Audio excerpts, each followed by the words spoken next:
Yaakov fit un vœu, en disant, si Elohim est avec moi. Béréchit 28 2.20. Rabbi Yehuda a dit, bien que le Saint, béni soit-il, lui ait promis tout cela lorsqu'il lui a dit, et, sois-en sûr, je suis avec toi, et je te garderai. Béréchit 28 2.15. Pourquoi Yaakov ne l'a-t-il pas cru? Au contraire, il s'est interrogé, si Elohim est avec moi. Point d'interrogation.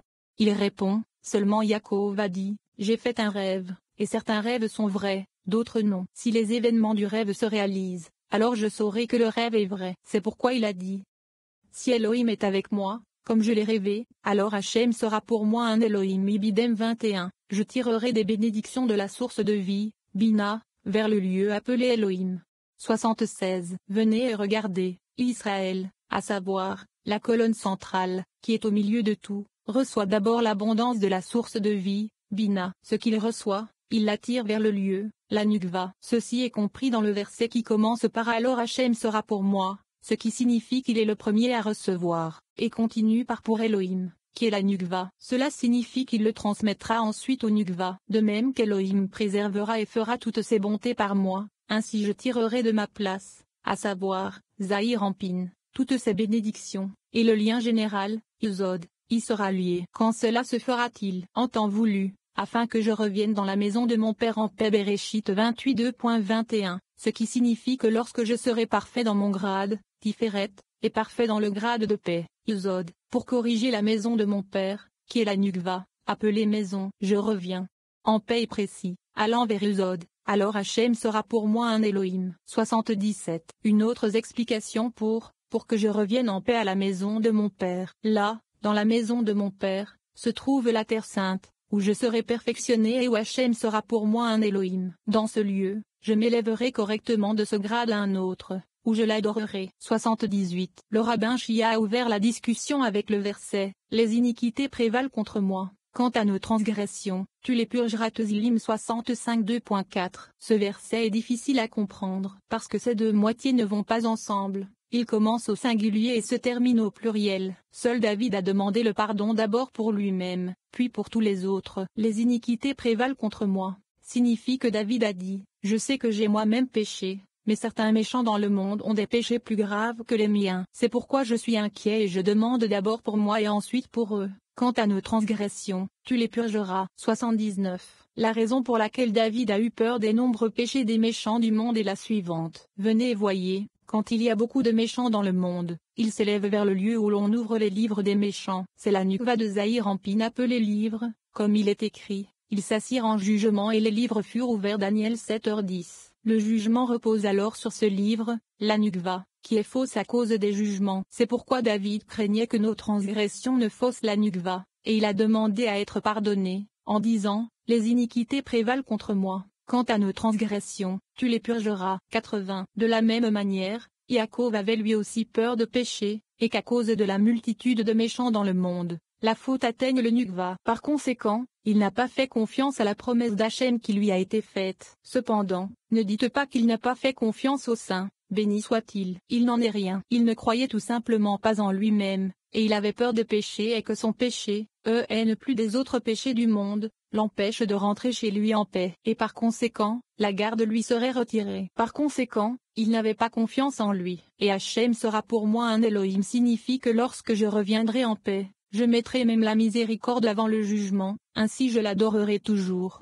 81. Rabbi Acha a expliqué la question en disant que Yaakov a dit, maintenant, je n'ai pas besoin de jugement, seulement de Shded, car c'est le grade de Yaakov. Lorsque je retournerai dans la maison de mon père, j'inclurai également le jugement, c'est-à-dire que le droit inclura la gauche, et je serai lié à la gauche comme je le suis à la droite, c'est-à-dire au grade d'Israël, le pilier central. Rabbi Ozi a dit, ce n'est pas le cas. Il a dit, si Elohim est avec moi, et le nom d'Elohim est jugement, j'ai maintenant besoin du jugement pour me garder jusqu'à ce que je retourne en paix dans la maison de mon père. Car l'assujettissement des clipos nécessite l'illumination de la gauche, qui est le jugement. Mais une fois que je serai rentré en sécurité, j'inclurai la miséricorde dans le jugement, c'est-à-dire que la droite sera incluse dans la gauche, et la gauche dans la droite. Et je serai lié par le lien de la foi pour que tous les séphirotes ne fassent qu'un point. Et cette pierre, que j'ai placée comme colonne, sera la maison d'Elohim. Car alors, après que la droite et la gauche soient inclus l'une dans l'autre, tout deviendra un. Et cette pierre, la Nukva, sera bénie de droite et de gauche, Shoma et Bina, d'en haut et d'en bas,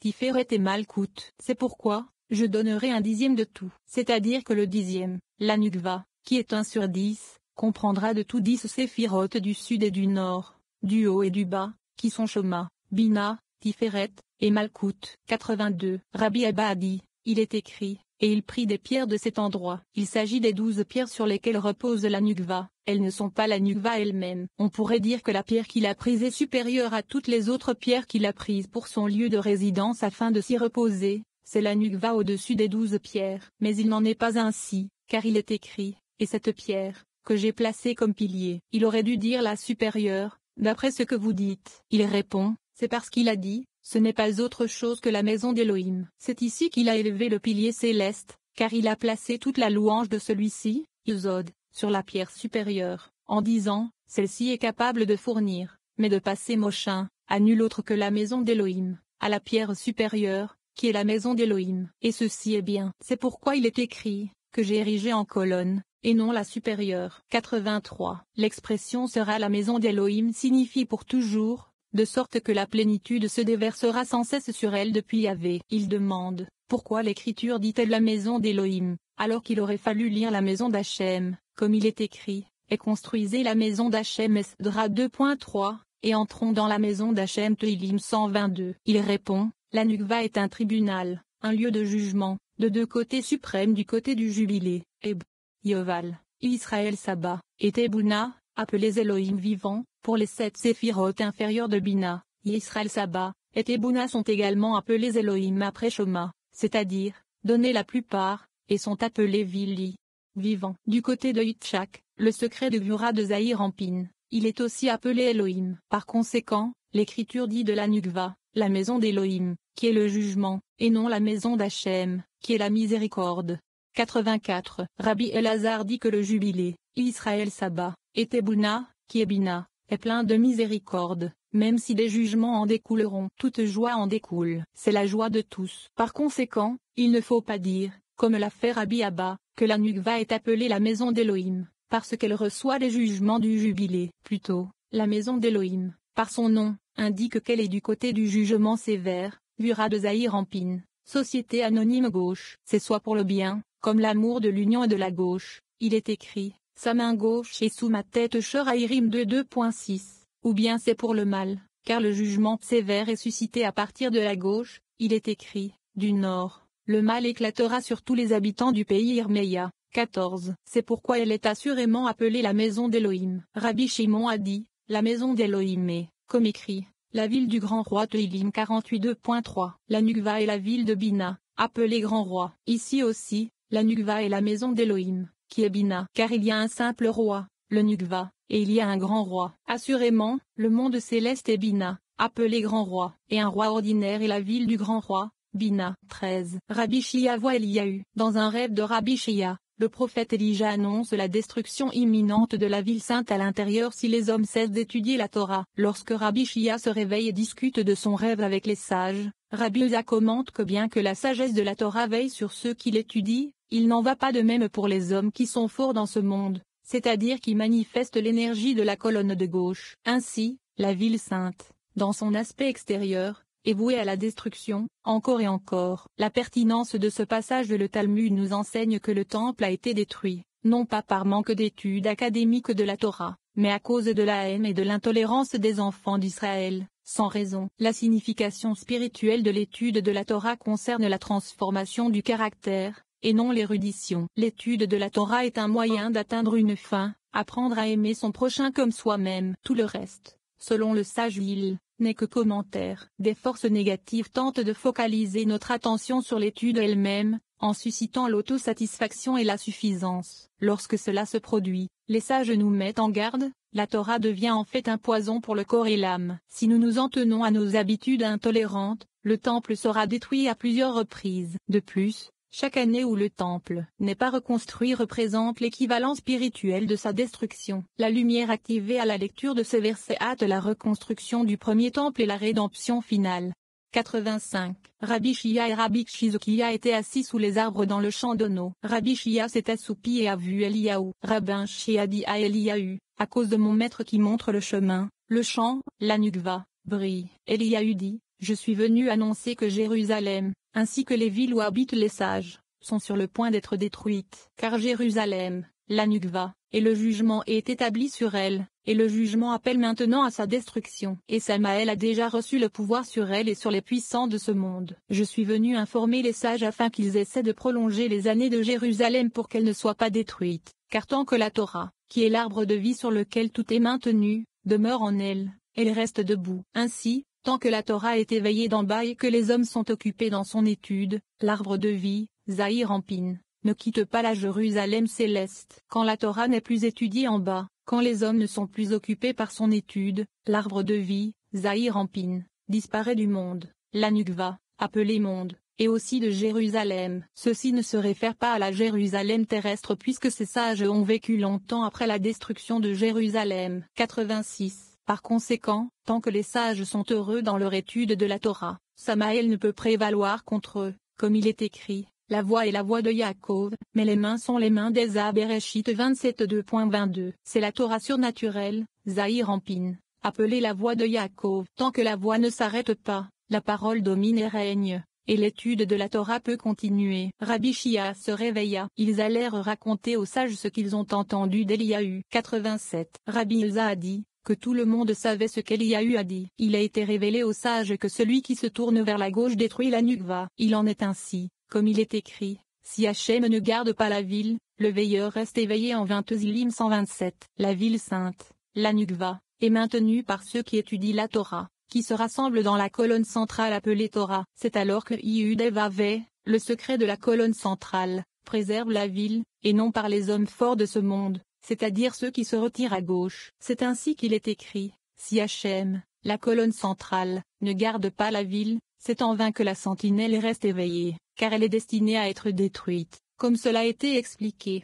14. Ici, le Zohar révèle le pouvoir régénérateur de l'amour tempéré par la justice. Il explique comment le roi David a fui son fils Absalom, et a été réconforté par l'idée que ses prédécesseurs Jacob et Moïse avaient également fui. Comme eux, il a été consolé par le pouvoir de l'amour inconditionnel, ou de l'éternel féminin, Nukva ou Malkout. Ceci est symbolisé par l'expression le puits dans le champ. Ce puits est protégé par une pierre, qui représente la rigueur d'un jugement sévère. Lorsque l'esprit est régénéré par l'amour, la pierre de jugement est remise en place car elle est nécessaire pour protéger les eaux des méchants. Dans son aspect négatif, cette pierre de jugement sévère est le mal. L'autre côté est toujours présent à l'embouchure du puits. Ici encore, le Zohar définit le mal comme un jugement sans pitié. La pertinence de ce passage de tout comme la haine sans raison est la cause singulière de la destruction du temple et de l'obscurité spirituelle qui en résulte. L'amour inconditionnel a le pouvoir de supprimer même les jugements les plus sévères décrétés contre l'humanité. L'amour est éveillé dans nos cœurs par cette section, un amour pour les autres, en particulier pour nos ennemis, qui adoucit et supprime les jugements imminents.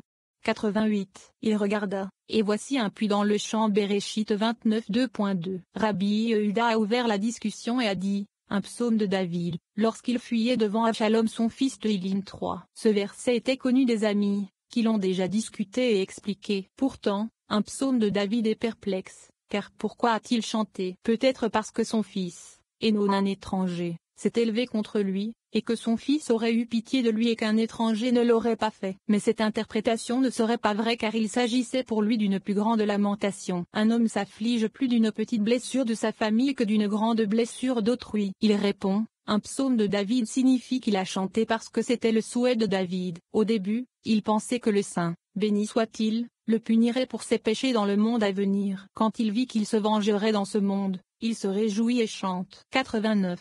Une autre raison est que David a vu que les hommes de plus grande importance dans ce monde ont fui seuls. Yaakov a fui, comme il est écrit, et Yaakov s'enfuit dans le pays de Haram. Osée 12h13, et il s'enfuit seul. Moshe s'est enfui, comme il est écrit, mais Moshe s'enfuit de devant Pharaon. Shemo 2h15, et il était seul. Lorsque David s'enfuit, tous les dirigeants du pays, les hommes vaillants du pays et les chefs d'Israël, tous s'enfuirent avec lui, l'entourant de droite et de gauche pour le garder de tous côtés. Quand il se vit ainsi valorisé, il chanta. 90. Rabbi Yehuda dit que les autres sont tous passés par ce puits, la Nukva. Pendant qu'il fuyait, il demande, pourquoi David était-il une exception? Il répond, David était alors considéré comme son ennemi car il la punissait pour le péché de Bathsheba, et donc il ne l'a pas croisé. Mais le puits accepta volontiers